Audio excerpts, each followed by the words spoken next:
Hi, this is Rabbi Eliyahu Berkowitz from Israel 365 News.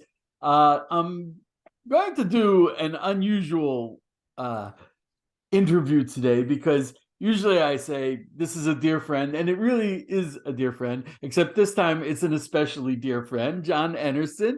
And we're going to be talking about something that I've done and something that I'm going to do through the merit of my dear friend, John Enarson, which is John is one of the heads of Cry for Zion. I'll let him tell you about that. But the Cry for Zion, I think actually this might have been the first time I met you, was in 2018. They had a Temple Mount Jerusalem convention. And I am not exaggerating when I say I am still feeling the effects of that convention. It was very small, very focused, and it rocked the world. It was at that particular convention was intended to dispel the myth of where the actual temple stood. There is a myth that it stood where we now see the city of David, but that is absolutely contradicts all of the archaeological evidence and all of the traditions and all of the historical records, but nonetheless that persists. And they decided to dispel that, and there were a lot of good reasons to do that, which we'll discuss at another time. But we had that conference, and it was so effective that they wanted to do another one, but the dark side conspired against them and made Corona delay the next conference. So now that Corona has dissipated, there's going to be a Temple Mount conference coming up, and that will hopefully again shake the world and get us moving in the right direction. It'll be held on April 9th, which is Passover. It'll be held in the Begin Heritage Center in Jerusalem. But through all these amazing miracles that will appear to us in the form of internet, it will be available for people all over the world to join in this amazing thing. It really is amazing. And there are a lot of friends who are going to be there for me, a lot of soon-to-be friends. But this is definitely something that I think people should be talking about and people should be aware of. So, John, it's great to see you. Tell me about why you wanted to do this Temple Mount conference. Well, the first one was really an amazing experience and groundbreaking. Like you said, it was a meeting of really Bible-believing Jews, Orthodox Jews, and Bible-believing Christians, and everything in between, to meet and discuss something that we had a common interest in, which is the situation of the Temple Mount in Jerusalem and everything about it. And I don't think that's ever really been done before. And it was such an amazing experience. And it wasn't, I mean, usually when you have these kind of meetings of Jews and Christians, a lot of times it's been with really liberal type of streams, and maybe Reform Judaism, maybe really liberal interfaith type dialogue people, not really your normal evangelical pastors or Orthodox Jewish people or rabbis showing up and discussing what is really on people's heart and being free to do that in Jerusalem when it comes to the Temple Mount, the holiest place in the world. So like you said, we have an organization, Cry for Zion, which I'm a Christian theology student living in Israel, and Cry for Zion is focused on bringing Christian support for Jewish rights and freedoms and sovereignty on the Temple Mount in Jerusalem.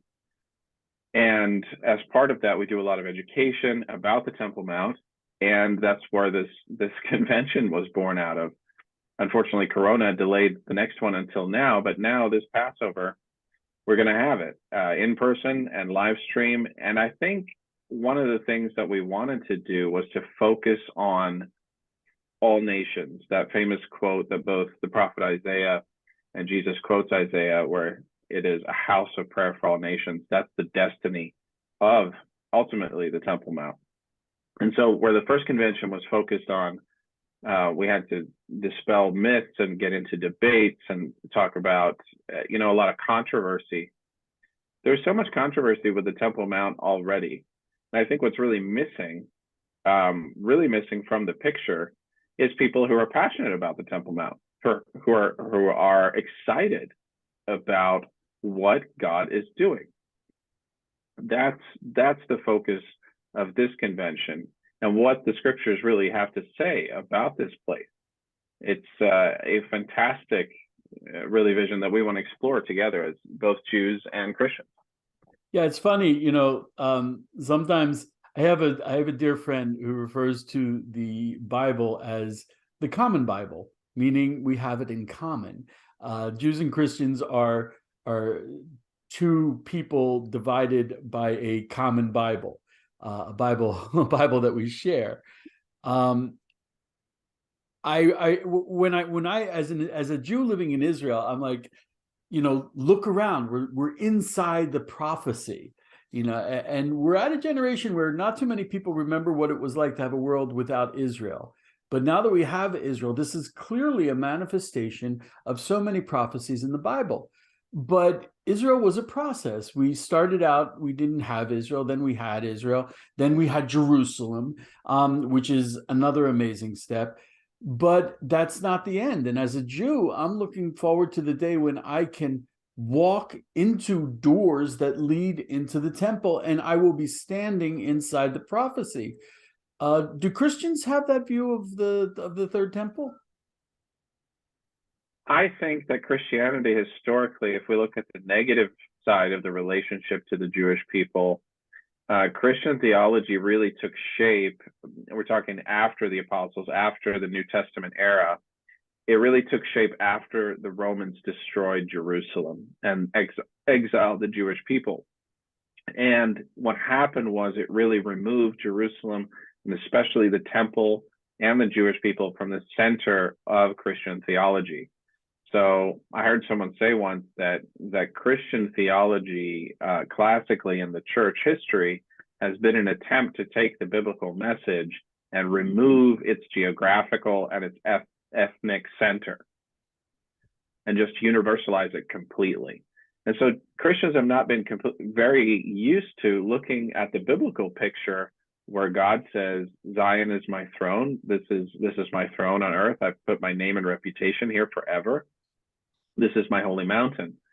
So it's a new kind of concept, but that's for Christians, but that's familiar from the Bible. And what I love what you said about, we're now kind of used to living in a reality where there is Israel, and take it for granted almost. And there was a time when that was not so.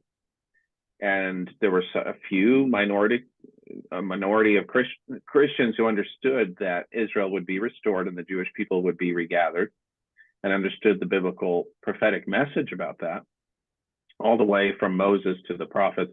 It's everywhere. And then it happened, and it rocked the world, and it rocked the Christian world as well, theologically.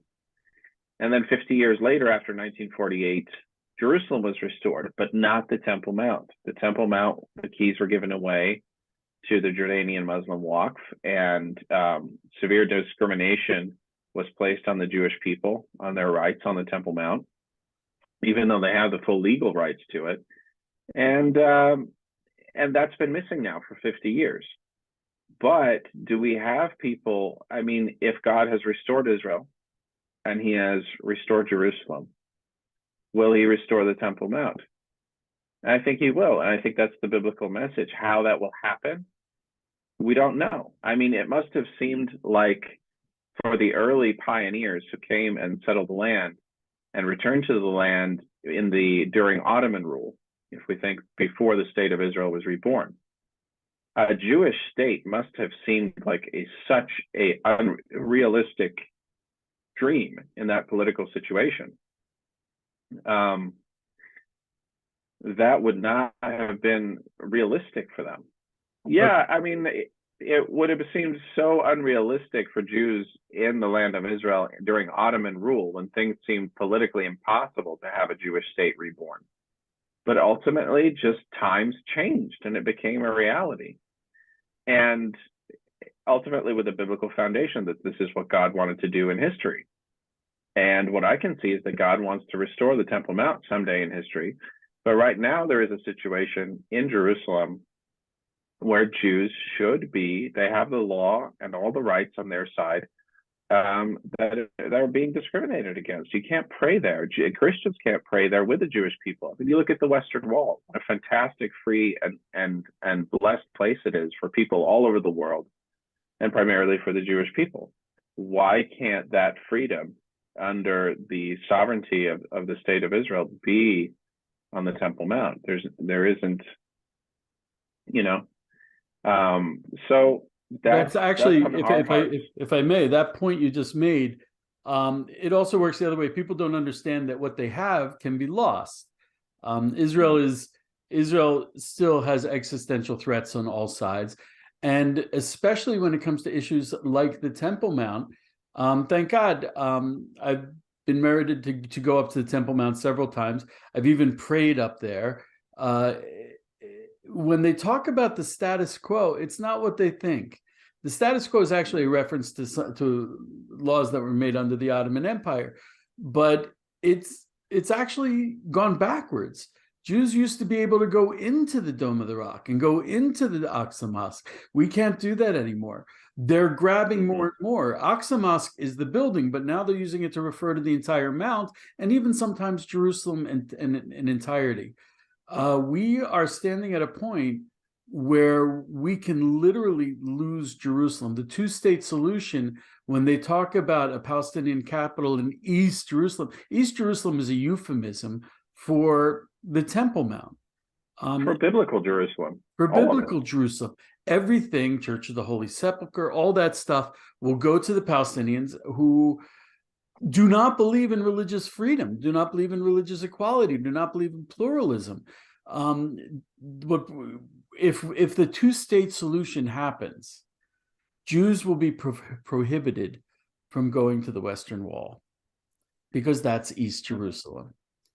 We will lose the Temple Mount, and we will lose any possibility of the Third Temple, which the Third Temple, according to Jewish tradition, is one of the jobs of a Jewish king, is to rebuild the temple. That's one of the signs of Messiah, and that will be out of the picture entirely, with no possibility of ever happening. So the fact that we can have this conference now, we have to have it now. If we don't have it now, we'll be talking about science fiction. Oh, the temple, the Third Temple. Oh, that was when Israel actually had any kind of presence on and Jews were permitted to go up to the Temple Mount. It's not a given. Could be next year Jews will not be permitted to go up to the Temple Mount. It's very possible. So we're close. Yeah, I said during the first convention that I've noticed something, and that is often that the people who care about the Temple Mount are painted out as extremists and nuts and fruits and flakes, and crazy people. But really, it's the opposition to our common vision that are radical, that want to split Jerusalem down the middle. They are the ones who want to build a Berlin Wall and divide Jerusalem into East and West. They're the ones who want to segregate Arabs and Jews away from each other. And they're the ones who want to split and divide and allow radical elements to seize control over Jerusalem. And that's what's so crazy about the picture. At that conference, those people who care about peace, should be all for this. At that conference, I remember I was standing, I think it was, I wanted to talk to Daron, and next to me was a gentleman who I didn't know, and I said, "Oh, who are you?" And he was asking some very strange questions, and I asked, "Who are you?" He said, "Well, I'm the reporter for National Geographic." I'm like, "Really?" He said, "Yes, I'm the archaeology reporter." Wow, the archaeology reporter for National Geographic, very impressive. And I'm here because I don't think that the temples did stand on the Temple Mount. And I'm like, "Really?" He said, "There's no archaeological proof. This is the archaeology reporter." I'm like, "What do you mean there's no archaeology proof? Have you been up there?" He's like, "Yeah, but that's not archaeology." archaeology is, you have to do the digs in a specific way. And he literally said there's no proof that there ever were any Jewish temples. It's written in the Bible, but that's not a source. You can't believe the Bible. I think those people just really embarrass themselves in the end. They seem to be so intellectual and in their skepticism and so scholarly, but really you're just embarrassing yourself. I mean, you wouldn't apply the same criteria to any other part of history or archaeology, but it's just because it has matters of faith or the Bible involved with it, you're going to be a super minimalist. But no one's calling him an extremist. Right. and though a lot of media published from that convention, because it was such an exciting convention and we're looking forward to the next one, National Geographic were the only ones who never ended up publishing anything. Because there was you made your case, but there was no archaeological proof that there ever were any Jewish temples. I mean, you ask someone like Lane Rittmeyer, who has been archaeological architect for all the great digs in Jerusalem, and he's painstakingly gone around. So, okay, there's no archaeological dig in the classic sense on the Mount, but we have the people who did surveys during the Palestine Exploration Fund 100 years ago, plus, and then we have the actual Temple Mount sifting project. But leaving that aside, if you just had the archaeology around the entire Mount, all four walls, the Western Wall, the Eastern Wall, the Southern, and the Northern, and you go through all of that archaeology, which is documented by somebody like Lane Rittmeyer, and you see how it matches up one for one with the Mishnah, with Josephus, with all the historical records and the Bible, and everything places the temple inside of that compound. What are you telling me? It wasn't there? Right. Like, Right. I mean, it's funny. I think it's so poignant that you're bringing together Jews and Christians, because to deny the temple, okay, I have an interest as a Jew. It was the Jewish temple. But to say, oh, the temples never existed, so where did Jesus walk? Yeah. This was the former ambassador to the United States during the Obama administration, I believe, from Israel. Is his name Michael Oren? Yeah, Michael. I just spoke to him today. Yeah, he said, this is something that Jews and Christians find common ground on. To deny temple denial syndrome attacks Christians as much as Jews. This is where Jesus was continually teaching. This was the center of his ministry. This is where all the apostles, they made it their home center in Jerusalem throughout the book of Acts and the New Testament. This is where they met daily. This was a home church for them, was the temple. So, if you're that denial syndrome covers Christians and Jews equally. Besides that, we share the entire Hebrew Bible and all the biblical prophets were there, Yeah, people should make no mistake that the ultimate goal of any plan to wrest Jerusalem away from the Jews, the ultimate goal is to erase every page of the Bible, including the New Testament, because you can't you can't say the Jews have no place on the Temple Mount. Well, even Christianity says that at least one Jew had a place on the Temple Mount, and they're trying to deny that as well. And that's I was told that when Arafat was at Camp David, was it with Ehud Barak and Bill Clinton? They were. Did I get those facts right? Yep, you did. And they were negotiating, and when Barak, against the advice of all his counselors, was ready to give everything, including Jerusalem, to except for Jerusalem, to Arafat, and they were talking about why Jerusalem was important, and Arafat said, well, there never were any Jewish temples on the Temple Mount. Bill Clinton just stood there in shock and did not know how to go forward from there. But that is what they're saying. And Arafat stormed out from Camp David, and from that day told all the media that this is not the Temple Mount, this is the Haram al-Sharif. Right. And the media slavishly followed his direction from that Camp David summit. And from then on, all the major media around the world would say, were supposedly Jewish temples, where Jews claimed their temple was, or Haram al-Sharif, also called by Jews the Temple Mount, where supposedly the temple stood. Like every article by Associated Press or anything would basically follow that kind of verbiage. It was just really crazy. But I'm so excited now seeing the developments that have happened, how things are moving in Israel. I mean, we've been talking about this in the Christian world, and now we see there's a new Temple Mount awareness and a new excitement. The red heifers have arrived. Ben Shapiro and Jordan Peterson have been up ascending on the Temple Mount. I mean, there's just so much happening. You actually wrote something on the website, on the site for the conference. You said that in 2013, 180,000 Christian visitors ascended to the Temple Mount. And by 2018, this was up to 670,000. Yeah. So that's how many? It's more than 3. It's 3.5 times. My math is horrible, but more than 3. And there's been, of course, we all know, a corresponding increase, or even a greater increase, amongst the Jews that go up. It's just the interest in the Temple Mount, the focus on the Temple Mount is going through the roof. Times of Israel wrote after the first convention that we said we are noticing this major uptick of Temple Mount awareness in the Christian world, but they said you guys can't provide any stats.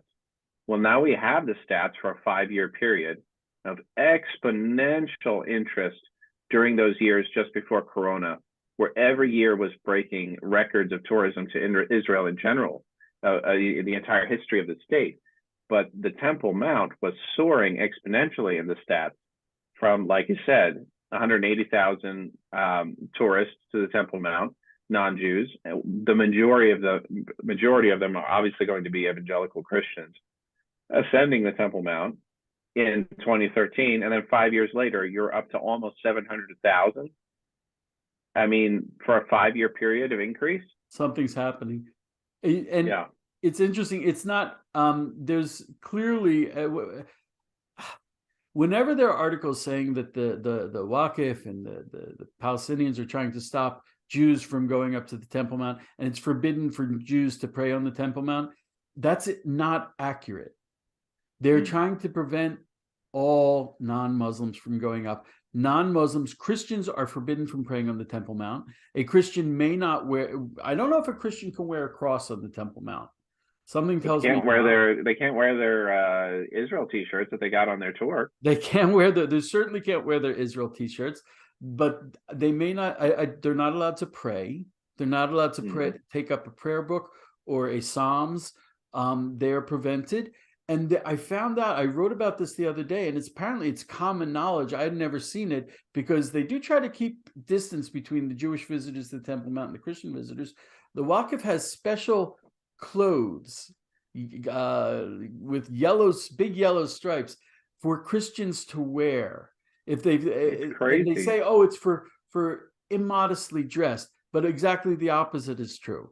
It's for devout Christians who go up, who clearly feel that it's a special place to them, and they go up with great devotion to the Temple Mount. They give them these clothes. They're like ugly. They've never been laundered, and it's specifically to embarrass the Christians that go up to the Temple Mount.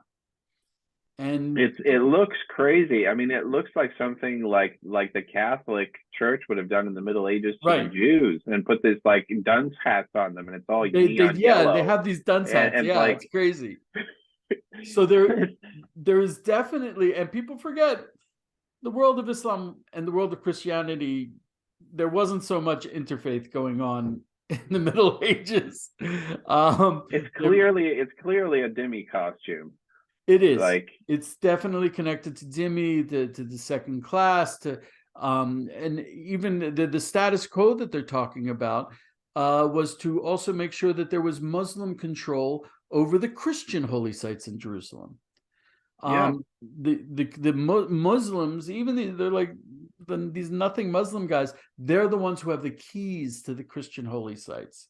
So if a Christian thinks, oh, this has no connection to me, no. This is very, very important to Christians. They're very involved in this, whether they know it or not. So yeah. And that's what's so exciting for everybody, people who are catching on to that for this convention, to talk about that excitement and where we are at, in the the progression and of the Temple Mount, to watch what is God doing and what is God's vision for the Temple Mount of a house of prayer for all nations, and to discuss that and to be able to be free. We don't have to agree with each other on everything, but people can be free to really share their heart without fear of being shut down by anybody else. And people were so excited about that last convention to be able to speak freely. I kind of showed up not knowing what to expect and kind of thinking, yeah, it's nice. And it totally blew me away. And the people who went were so amazing. I distinctly remember, that's where I connected with Joe Good, where there I am, this Jew who's learned in yeshiva, I have these people calling me Mr. Rabbi, and I'm like, me? Okay. And then there's this display of what the Second Temple looked like. And I'm looking at it and I'm like, oh yeah, there's that and there's that. And this Christian guy, Joe Good, walks out. He's like, no, that's not correct. And I'm like, what? How dare you? He schooled me backwards. And the man was brilliant. He was holy. He was sweet. It was, oh my gosh. So everyone has so much to offer, and we're the Jews and we're supposed to be the priests, but I think that there's definitely got to be some input from the Christians. This is prophecy. Yeah, I believe. I mean, if the calling of the Temple Mount, of Mount Zion, if the calling is that its essence is supposed to be a house of prayer for all nations, with Israel at the center as a given. I don't think we should universalize that. With Israel as the priestly nation, the nation of a kingdom of priests, then then there is something with the nations, especially connecting to the Temple Mount. And it's amazing that Lane Rittmeyer, one of the foremost archaeologists or archaeological architects, who Gabi Barkai puts ahead of the Bible as a source, as the ultimate source of the Temple Mount. He is a Christian, right? He's brilliant. Joe Good, one of the foremost experts on the Temple Mount alive in the world today, who's devoted his entire life, I think he's in his 70s now, just to Jewish sources and studies of the Temple Mount. He's a believer in Jesus. He's not Jewish. And he wants to partner with the Jewish people to just see the progression, just like there has been Christian Zionism with the state of Israel and supporting the Jewish people in Jerusalem, and not to the detriment of any other minority in Israel. That's the thing. What people don't realize is when Israel is not sovereign and Israel is not taking its role and responsibility in Jerusalem, Arab peoples, Muslims, Christians, other people suffer. Mm-hmm. That's ultimately what ends up happening when Israel feels pressured to abandon something. The people ultimately end up suffering in a much worse situation. We've seen it time and time again. And it's funny. What is the other side? The Muslims. What is their goal? It's like their goal is only Muslims, which is the opposite. It's not like. It's the exact opposite of a house of prayer for all nations. They want it to be a house of prayer for their nation. And to be honest, for a long time, I know a lot of Jews who their vision of the Third Temple is a big synagogue. And if we had been left to our devices, if we had succeeded in 1967 and built the temple in 967, it would have been a big synagogue for Jews. And then there would be the argument, is it Ashkenazi or Sephardi? But that's a different thing. But because Moshe Dayan did the unthinkable and gave our holiest site, gave our heart to the Muslims, to the Arabs, to the Palestinians, because he did that, we can't just take it and make a synagogue. We kind of have to make a house of prayer for all nations. We can't just go up and kick the Arabs out and take it over. Now we're dependent on the other nations, which is good, because I remember when I reread, I should find the verse, you could probably tell me, John, where King Solomon dedicates the temple. Right. And like the third thing he says is, when the foreigners come to pray here, accept their prayers. Right. And I'm like, oh, so it's not a synagogue? It's not just for Jewish prayers? People from other nations, people from other religions, foreigners. Can you imagine? Yeah. I would love it if Israel became a tourist paradise for, prayer. And it is already. It is yeah. already. I mean, the amount of people that come here, that are drawn here because of their faith in Jesus and in their faith in the Bible, to come here. I mean, they're drawn and they pray at the Western Wall, but they think, okay, this is what the Jews most value most, is the Western Wall, and it's the only remains of the temple. But there's a reason people that at the Western Wall that people face a certain direction. Why is it there? And what's so odd is really that the Western Wall, in essence, is a symbol of the discrimination against the Jewish people not to be allowed at their holiest site. And that's what happened after 1967. The attention was diverted from the Temple Mount and said, we will make a plaza down by the Western Wall, where we have been relegated for several hundred years by the political powers and empires around us. And I think there is a progression. There's a movement that's happening. It's not just Jerusalem, like the Western Wall or the Old City, but at the heart of it is Zion, God's holy mountain. And I'm so excited about that. And that's why I'm excited about the convention also, that it's going to feature creatives like musicians and filmmakers, like a passion, young people. We don't want to exclude. I don't like when it's like, oh, it's a youth movement, we're rebellious, we're going to take over the world, we're the new generation. There needs to be all the generations together. That's what I get excited about.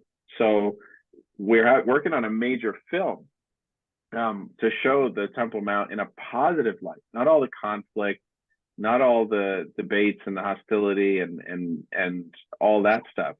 That's been done. It drives me crazy as a journalist when people write about the Temple Mount.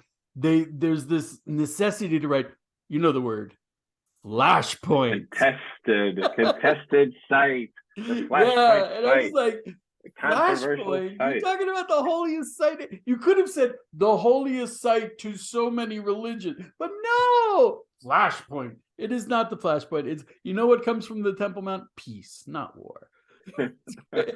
I think the Temple Mount is also a reflection of the state of the world. Somehow it's like a microcosm. So, I mean, things are sometimes tense up there, and I think it's just a reflection of the state of the world. But the film that we want to show is the music, the festivals, the prayer, the vision of the future of the kingdom come. Those are the things we want to highlight, and the history, the incredible history of the glory of God. Director David Kern is working on, who did probably one of the best, if not the best, Israel film I have ever seen. I Am Israel. He's doing this film on the Temple Mount together with us, and we're going to show a sneak peek, like a chunk of the film, exclusively at the convention for people to see. I'm really looking forward to that. I'm really looking forward to that. I'll let you in on a little secret. You also hooked in Yair Levy. Yeah.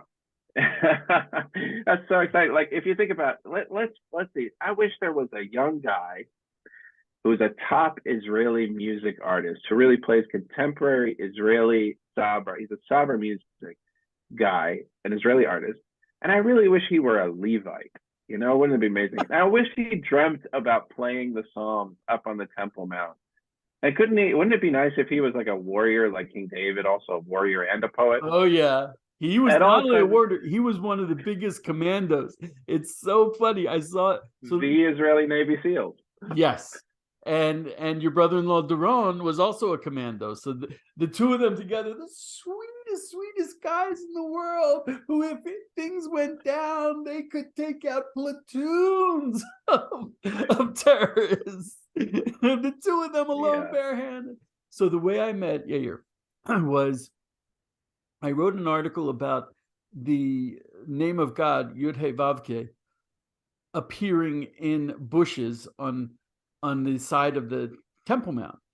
And Yair saw this, and he was recently out of the army, and he's, finding his way back, and he's like, no, there's no way. This is like, Daniel seeing the writing on the wall. This is God's finger writing on the, no way. And he said that it's in front of everyone, so everyone would be talking about it. It's in a public place. And so Doron, your brother-in-law from Cry for Zion, took him to that, and they're both looking at it, and Yair's like, I can't believe it. I can't believe it. It was amazing. And so I reached out to him like, yeah, great video. Let me tell you something. This happened. And that went viral. Let me tell you. Like, viral. I mean, your article through that video got exposed to the world. I mean, it blew up. But hundreds of thousands of views. Got exposed to Yair, who's a mommy. I love the guy. And then he did a video with Doron where they went to the Temple Mount. And as you pointed out, Yair is a Levi. He's a Levite. And he takes it very seriously. And he went up there, and I think he sang Shir HaMa'alot, which is the psalm, the Song of the Stairs that the Levites used to sing as they stood on the stairs. And Christians know it, are used to it as the Psalms of Ascent, the Psalms of going up. Right. So Shir HaMa'alit would be the songs of the elevator, but that's a mispronunciation. But he sang it, and what was amazing was this is precisely the kind of thing, and he sang it on the steps going up to the Dome of the Rock. This is precisely the kind of thing that Waqif guards, they sharpen up their pickaxes for that. You're not allowed to do that. And he stood out in the open, and you saw Waqif guards and Palestinians walking past back and forth, and he was singing it, and they didn't even see him. It was wow. It was wow. It was something really special, and that I think Jews and Christians should unite on with anybody of good faith to talk about what should be done on the Temple Mount. But we can also, I think at the convention, we're going to talk about some of the important steps that have been made in the last 5 to 10 years on the Temple Mount, of where things have moved as far as freedoms and rights have changed on the Temple Mount. Like Yair could have been, if it was 2015, let's say, or 2014, the Israeli police might have jumped on him and or the Waqf and covered his mouth with their hands and carried him on their shoulders off of the mount. Right. And there's the people who, but not so today. It still occasionally happens, but when I speak to the Temple Mount activists, what they say is, look, and the way prayer came about, Jewish prayer on the Temple Mount, where we can get away with prayer. The reason is, first of all, it's Israeli law. We're required to have equality of religion in Israel. It's a developed country. And so according to Israeli law, I should be able to go up there and have equal religious rights on the Temple Mount. But more importantly is the fact that the police can't stop us anymore. There's just too many Jews going up, and too many Jews who are like, I'm praying. They just can't stop it. You know, It's not like that's true. you're There's a smashing de this. facto situation on the ground, but there are also important court decisions that have been made as far as praxis and daily interpretation and application of the law and rights in Jerusalem. And that's something we need to talk about, what's happening on the Temple Mount, because it's very exciting and it's definitely changed I'd be certain interested things. I'd be very interested to hear about that, because the law says one thing, and the law adds a little thing that says, oh, but the police can take into account security. I don't know. During was it Sukkot or Tishrei? I think it was Tishrei, leading up to Rosh Hashanah. Rabbi Yehuda Glick went up, and he had a cell phone, and he started playing the sound of a shofar, and they arrested him for the recording of a shofar. So then they went down outside the Temple Mount to the Arab cemetery outside the Temple Mount, and were blowing shofar, and the police arrested them day after day. At one point, the judge said, "You can't do this anymore. It's totally legal to blow shofar in Jerusalem." And the next day, they arrested them again. It was crazy. The police, they don't care. The judges were saying you can't arrest them, and they did. So well, they have, that's the thing. The police keep getting taken to court to see if their actions were properly done. And when one sense one can feel that they don't care, in another, things have changed because of people's persistence. And this is something that Ben Shapiro highlighted and excellent when he went up. I mean, it was very recent that he was here, that he went up, that he talked about it. That's a major, there's a lot of Christians who watch Ben Shapiro and are educated, are getting awareness about the Temple Mount through him. And that was a landmark thing, especially through High on the Har, which is a great new organization who are really bringing, who are going to be at the convention, and with Dr. MJ, she will be there from High on the Har, who hosted Ben Shapiro. And from what I've seen from pictures, also Jordan Peterson, superstar in the Christian world, of the up and coming young generation. He went up, and he was totally transformed. He's like, I've had an experience here. He was really blown away. And he was saying that as a Christian, he's a devout Christian. Well, he argues that point, but he was totally blown away and transformed. Yeah, MJ's going to be there. Yeah, there's going to be a lot of really people I like, a lot of friends. I mean, I'm looking forward to it. She represents also what I think is happening with the Temple Mount. It's being normalized. It's being brought to a younger generation. It's being brought to the eyes of the world, where it's no longer seeming like it's some sort of Disney World, Star Wars from another planet type of issue. She's not an Orthodox Jew. She has, I don't know where she stands exactly personally, but she works, her partner in High on the Har is definitely a fully Orthodox rabbi. Yehuda she has great respect for the Orthodox community. He's a brilliant man. Yeah. He's a brilliant man. So she seems to have great faith of some kind. Maybe it's not fully Orthodox in some sense, but that's kind of part of the picture of that we need to come together on this, and not just little but not just segregating off these specific communities. This is your thing. And not just sitting there saying, oh, my rabbi said, or my pastor said, or my branch of Judaism, or my branch of Christianity. No, this is like, I got the spirit. I'm going. That's really where it's coming from. Yeah. I mean, there's that, and people who are willing to look at, from my perspective, to look at the Bible. What does the Bible really say about the Temple Mount? And what is the New Testament for Christians? What does it say about the Temple Mount? And that's been a huge experience for me. And I really look forward to hearing about what that could mean for the Christian world at the convention. Yeah, that's something if I could beg of the Christians to bring something in, it's this.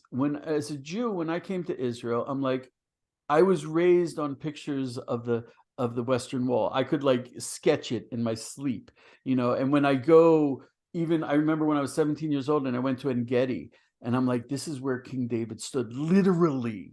I go to these places and I'm like, this is literally where my people stood. I go to Shiloh, that's where the tabernacle was, this tent, and it's in my head, and it's real.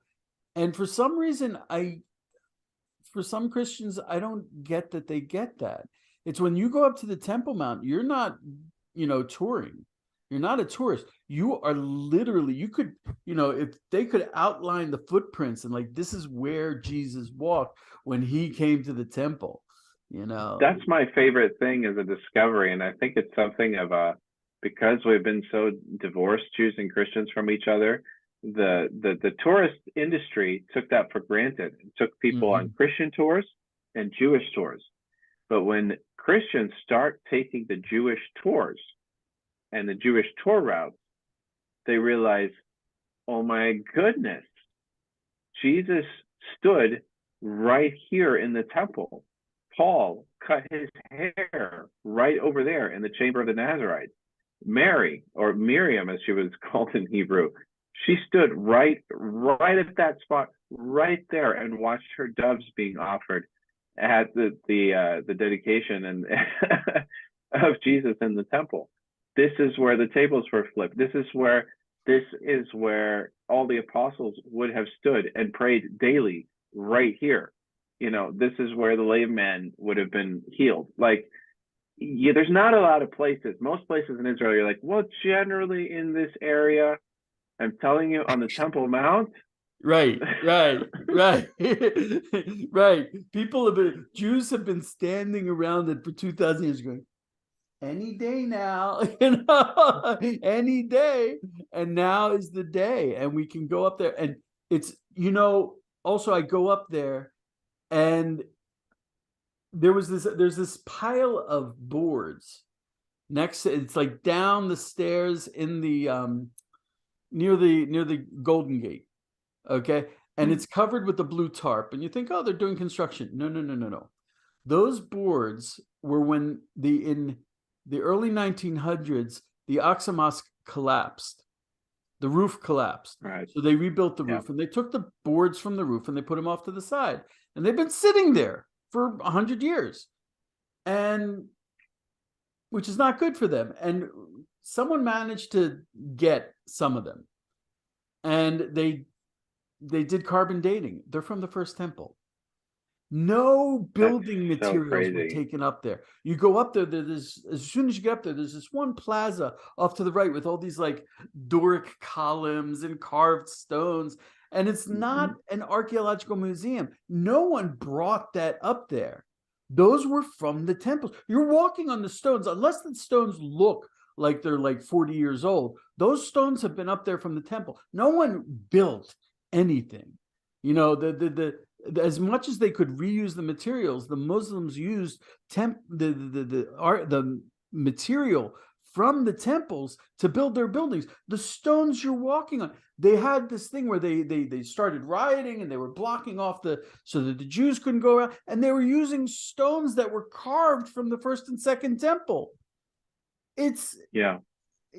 We're talking thousands of years. It's difficult to grasp this. Yeah, and it's still Zion lays in ruins in a certain sense. There's parts where you can walk and you just look at, and here it's stuff all the way from the modern British Empire all the way back to like Solomon's time, or who knows what, just laying in heaps of rubble in acres upon acres of land in the middle of the tight spaced old city.